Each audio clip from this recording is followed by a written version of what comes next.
Hey guys, it's Bert coming back at you. You can see it's getting dark outside. So I'm gonna make this one quick. We'll see. Warning. Warning, Earl Robinson. Warning. This one's not probably going to be so funny. I'm gonna go a little deep on this one. This has been on my mind, something I've wanted to share, and I've questioned whether I should share it or not.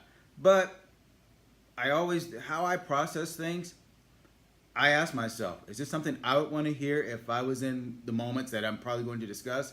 And the answer is yes. And so maybe there's someone out there who needs to hear what we're going to talk about today. So like I said, this one won't be funny. It That's about as funny as it's going to get right there. I had to throw that in there, my little Carlton dance. Again, I've been talking about transitions and destiny and all these things. And again, all this is based on my life, guys. So things that have happened to me, that's why I always tell my kids, they're like comedians. They don't have to make stuff up. They can just look around them and see what's funny out there. And real life is pretty funny. But sometimes real life is kind of challenging, sometimes tragic, and just really, pushes us beyond what we feel like we can be pushed, or not push, but what we can handle. And I look at this one key point in my life.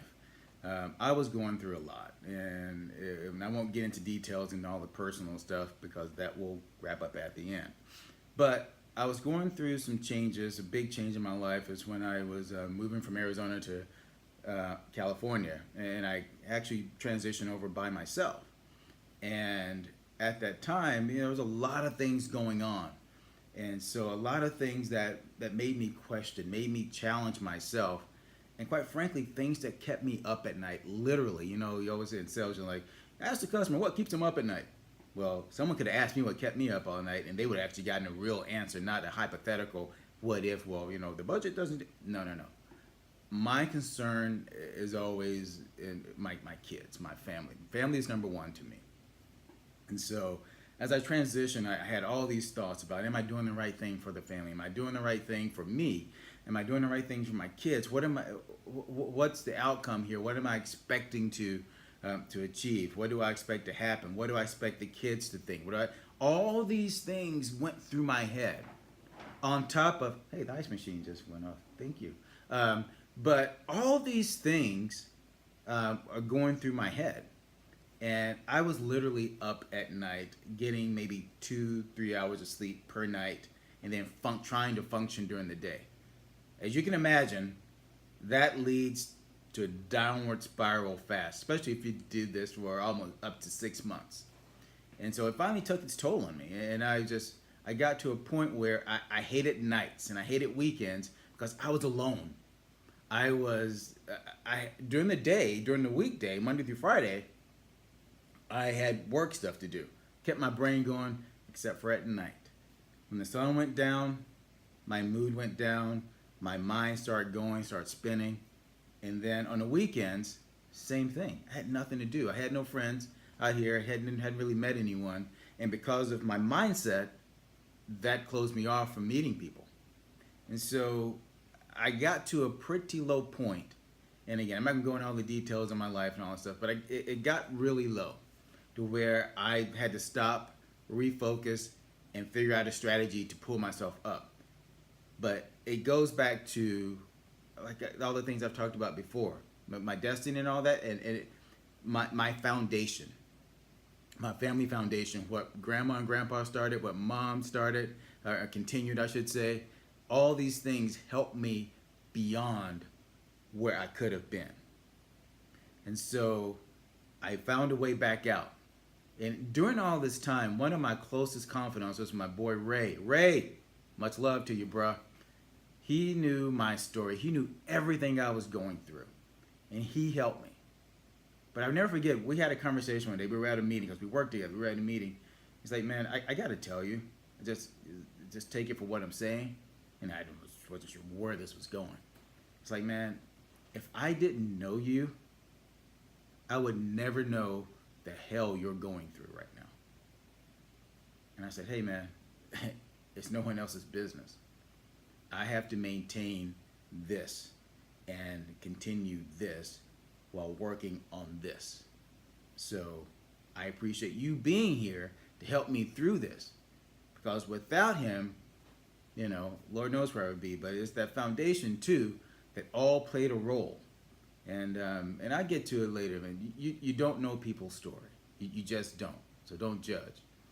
Secondly, I looked at then started thinking about my mom and what she went through. I'm not talking about early on in life, but later on in life. My father, my stepfather, I hate that term.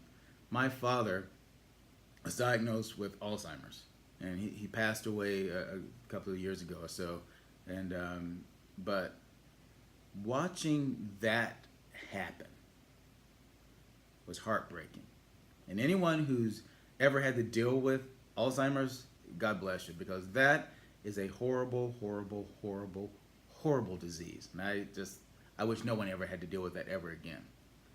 But the piece that often gets overlooked are the caregivers. I saw my mom as his primary caregiver go from this strong lady to almost broken because of all she had to endure with him.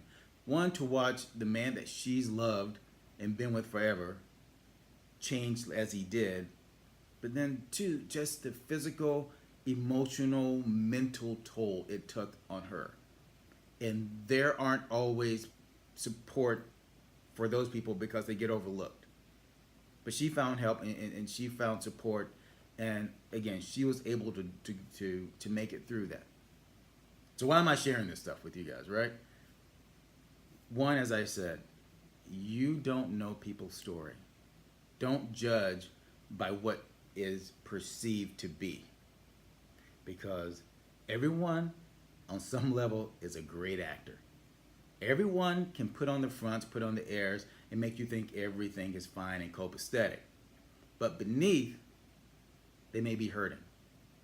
So be kind to people. Be helpful and understanding to people. That's what I was talking about, with the crabs are pulling everybody down. Lift people up, because you don't know their story. You don't know what they're going to. Second, the internet. People, it is not necessary for me to know what kind of freak you are. I said it. Some of y'all putting your business out there like we really care. People don't care. They do not care. And here's the story, and here's something for you. The people who really know you, they know you lying. You lying. So why do it? Let me just share this. Going back to my boy Ray. We and I often talked about the internet and the things people will share on social media and the picture they try to paint of themselves. All the time, we know them. Know them. Yeah, we know them. Know them. See, not proper English. All the time, we know them and we know what their life is like. We're not calling them out. But why do that? And for the young folks out there, and some not so young, I'm not going to call it the young folks. I've seen people who should know better do the same. Putting stuff out there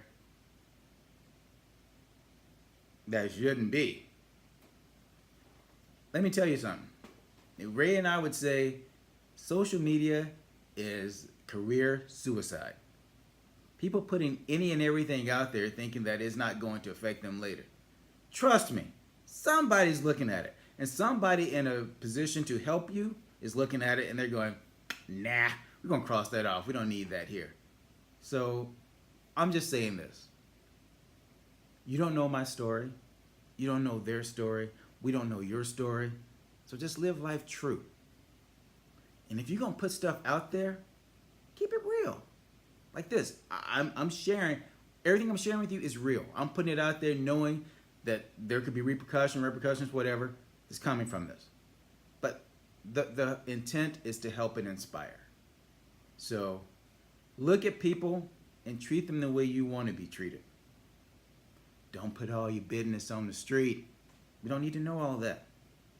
And if you do put stuff out there, make sure it's real. No need to lie.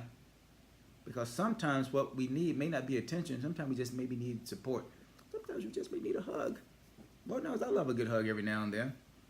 But, just be you. Like I said, going back to my mom. No one knew all that stuff. And I knew because, hey, my mom's my best friend. That's right. To this day, my mom and I still go shopping, still go get our nails did. That's right. I go shopping and get my nails did with my mom. I'm in need of one now. Mom, you need to come out. All right, you guys, I love you. Be good, be happy, be safe, be true to who you are, and no need for airs. Peace.